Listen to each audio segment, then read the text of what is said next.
Selamat pagi ibu-ibu, apa kabar? Saya harap ibu-ibu dalam keadaan sehat, dalam keadaan bahagia, dalam keadaan tetap semangat ya. Kita ketemu lagi, kita akan belajar pada hari ini pelajaran yang ke-8 ya, pembaptisan menyatukan orang percaya. Tetapi sebelumnya mari kita berdoa. Ya Tuhan Allah Bapa kami yang bertahta di kerajaan sorga, terima kasih Bapa atas segala berkat kasih pemeliharaan-Mu kepada kami hingga pada saat ini. Ya Bapa, sekarang kami akan belajar sebagian dari firman-Mu. Tuhan buka hati pikiran setiap kami di sini sehingga kami boleh mengerti dan menjadi berkat. Terima kasih ya Bapa. Di dalam nama Tuhan Yesus Tuhan dan Juru Selamat kami berdoa dan mengucap syukur. Amin. Pelajaran kita ya, pelajaran yang ke-8 pembaptisan menyatukan orang percaya diambil dari Galatia 3 ayat 26 sampai 28 dan ayat hafalannya diambil dari Galatia 3 ayat 27 sebagai berikut ya. Demikianlah firman Tuhan, karena kamu semua yang dibaptis dalam Kristus telah mengenakan Kristus. Nats kita Galatia 3 ayat 26 sampai 28 saya bacakan buat ibu-ibu. Sebab kamu semua adalah anak-anak Allah karena iman di dalam Kristus, di dalam Yesus Kristus. Karena kamu semua yang dibaptis dalam Kristus telah mengenakan Kristus. Dalam hal ini tidak ada orang Yahudi atau orang Yunani, tidak ada hamba atau orang merdeka, tidak ada laki-laki atau perempuan, karena kamu semua adalah satu di dalam Kristus Yesus. Nah, jadi nas ini adalah jawaban Paulus atas perdebatan yang terjadi antara orang-orang Kristen yang berlatar belakang Yahudi dan orang-orang Kristen yang berlatar non-Yahudi. Orang-orang Kristen yang berlatar Yahudi, meskipun mereka sudah menerima Yesus sebagai juru selamat, tetapi mereka masih merasa bahwa mereka harus melaksanakan hukum Taurat karena hukum Taurat itu yang menyelamatkan, itu menurut mereka ya. Nah, dalam suasana yang belum merdeka itulah Rasul Paulus mau mengatakan kepada seluruh orang percaya ya, bahwa ya pertama ya, di dalam kita beriman kepada Yesus, maka kita sudah dimerdekakan dari hukum Taurat. Hukum Taurat adalah jubah lama kita, sudah dilepas ya, dan kita dikenakan jubah yang baru, yaitu jubah kebenaran karena iman kita kepada Tuhan, kepada Kristus ya. Kita menjadi orang-orang yang dibenarkan. Kita tidak lagi di bawah kuasa hukum Taurat. Itu sebabnya kita yang percaya dan dibaptis dalam nama Yesus, yang beriman kepada keselamatan di dalam Yesus Kristus, menjadi orang-orang merdeka. Di dalam ayat 26-27 dikatakan bahwa sebab kamu semua adalah anak-anak Allah karena iman di dalam Yesus Kristus. Karena kamu semua yang dibaptis dalam Kristus telah mengenakan Kristus.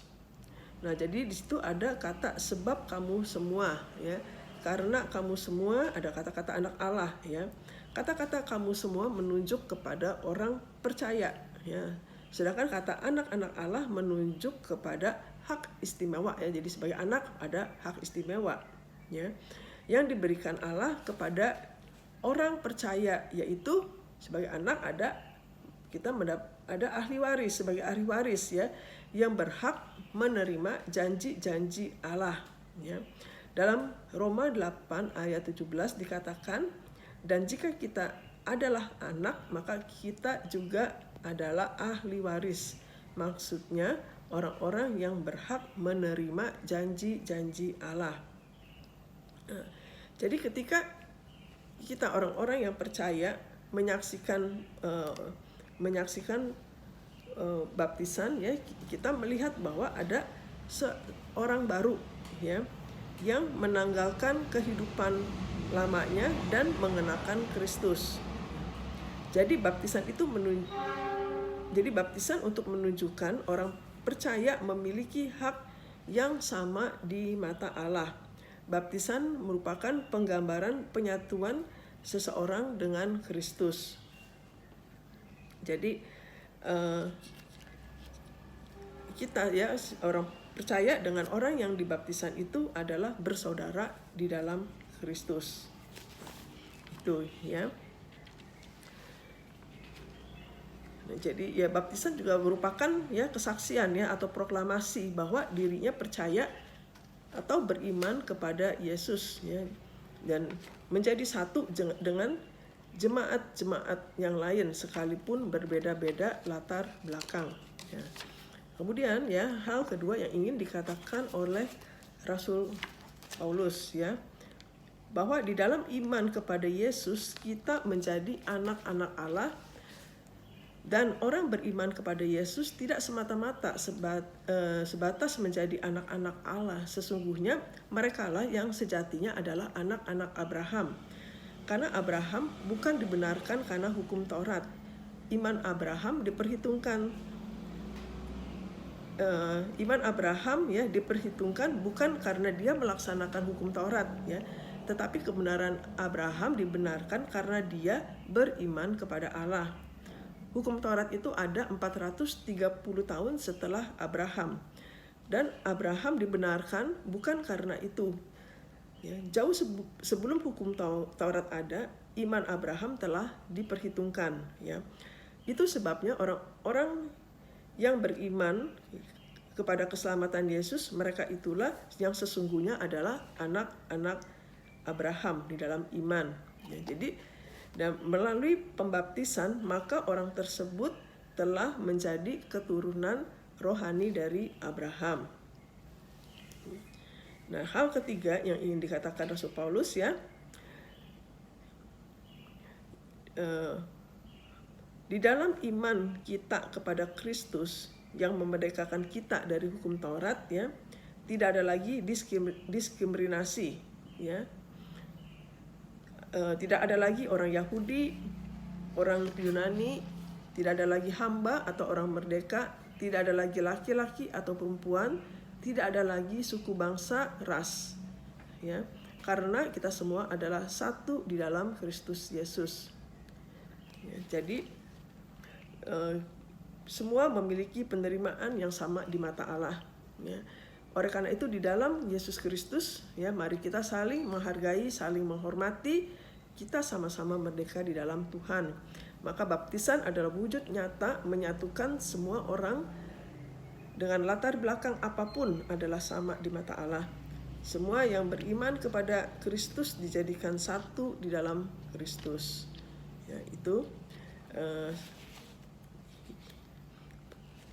dan kesimpulannya adalah ya, ketika kita menyaksikan upacara baptisan, maka akan mengingatkan semua yang terlibat dan menyaksikan bahwa telah ditambahkan satu orang lagi ke dalam keluarga Allah. Orang yang dibaptis adalah anak Allah, juga mengenakan Kristus, juga disatukan dalam Kristus dan juga keturunan rohani dari Abraham. Dengan ciri-ciri rohani yang sama, maka orang percaya, khususnya gereja lokal, dapat menjaga kesatuan meskipun memiliki perbedaan ras, status sosial, dan lain sebagainya. Melalui baptisan, maka kita akan mengingat persatuan karena baptisan menyatukan orang percaya bahwa orang percaya memiliki hak dan penerimaan yang sama di mata Allah. Nah, itu pelajaran kita kiranya boleh menjadi berkat. Ya. Sebelum kita tutup, mari kita berdoa. Terima kasih ya Tuhan